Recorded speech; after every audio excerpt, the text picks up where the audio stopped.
अनेक लोकांचे प्रश्न असे असतात की महाराज नर्मदा परिक्रमा म्हणजे काय. तर नर्मदा परिक्रमा ही नर्मदा मैया म्हणजे ही साक्षात भगवान शंकराची मानस कन्या मानली जाते.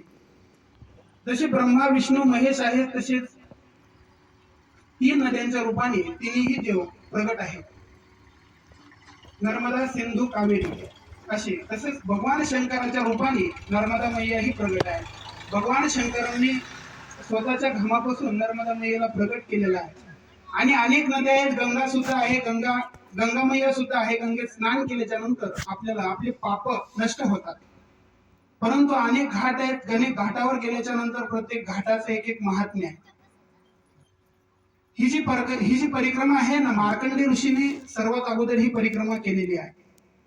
आणि राहिला विषय एक असा, आता जास्तीत जास्त वेळ झालेला आहे, परंतु सगळ्यात मोठा अनुभव जर तुम्हाला सांगायचं म्हणलं, सगळ्यात मोठा अनुभव, आता प्रत्येक जागेवर गेल्याच्या नंतर प्रत्येक लोक विचारतात की महाराज तुम्ही 3600 किलोमीटर पैदल चालले आणि पैदल चालल्याच्या नंतर तुमचा अनुभव काय.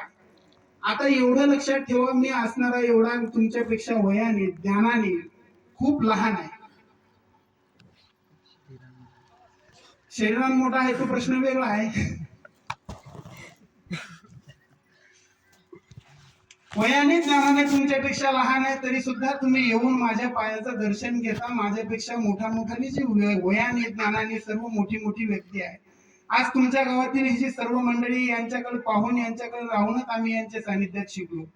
मला आठवते नवीनच पंढरपूरचा आमचा सत्ता असायचा, असणारे बाबा हे सर्व लोक आम्हाला जेव घालायचे.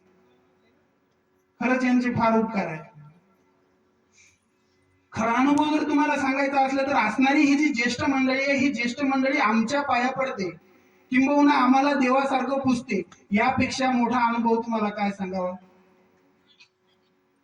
यापेक्षा दुसरा कुठला अनुभव सांगता येणार नाही. त्यामुळे जगात असे कुठले ऋषी नाहीत, असे कुठले संत नाहीत की ते नर्मदा मैयाच्या तटावर जाऊन त्यांनी तप केलं नाही. ज्यावेळेस नारद मुनी उद्विग्न होत होते आणि उद्विग्न झाल्यामुळे ब्रह्मदेवापाशी गेले आणि ब्रह्मदेवापाशी गेल्याच्या नंतर त्यांनी विचारलं, म्हणजे देवा, तप करण्याकरता, साधना करण्याकरता मला एखादी कुठली जागा सांगा. भगवंतांनी सांगितलं, एक काम करा, तुम्ही नर्मदा मैयाच्या तटावर जा आणि नर्मदा मैयाच्या तटावर जाऊन तुम्ही साधना करा. नारद मुनी निघाले आणि नर्मदा मैयाच्या तटावर आले, परंतु नर्मदा मैयाचा तट पाहिला आणि तट पाहिल्याच्या नंतर तिथून जे रडत भगवंताजवळ गेले आणि भगवंताजवळ गेल्याच्या नंतर नारद मुनी रडत आहेत. काहून म्हणे, तुमच्या रडण्याचं कारण काय. नारद मुनी सांगू लागले, अहो तुम्ही सांगितलं तप करण्याकरता जाण्याकरता, तुम्ही सांगितलं, मी गेलो सुद्धा, परंतु तिथे गेल्याच्या नंतर त्या नर्मदा मैयाच्या तटावर दिव्य दृष्टीने मला एवढे साधू दिसले, एवढी जपी दिसले, एवढे तपी दिसले की तिथं मला बसण्याकरता जागा सुद्धा मिळाली नाही. कमंडलूला कमंडलू आणि मांडीला मांडी लावून ते संत मांडे आणि भगवंताचं चिंतन करत आहे. एवढा असणारा नर्मदा मैयाचा महात्मा आहे. गंगा आहे, नर्मदा आहे, सिंधू आहे, कावेरी आहे, परंतु एकाच नदीची परिक्रमा केली जाते. असं म्हणतात, या नर्मदा मैयाची परिक्रमा केल्याच्या नंतर आपली असणारी कुठलीही इच्छा असेल ती इच्छा पूर्ण होते. परंतु ती इच्छा सुद्धा तुमची असावी ती भगवंताच्या प्राप्तीची असावी. नाही तर तुम्ही म्हणसाल मला लेकरं होत नाहीत, बाळ होत नाहीत, संसारात ती इच्छा असेल तर ती पूर्ण होणार नाही. कसं जीवन जगायचं, कसं काय करायचं, सर्व नर्मदा मैया शिकवते. या जीवनात अनेक धर्म असतील, अनेक पंथ असतील, परंतु या जगात एक मात्र पंथ असा आहे की तो माणुसकी नावाचा पंथ आहे. आणि त्या माणुसकी नावाच्या पंथाने कसं चालायचं हे नर्मदा मैया शिकवते.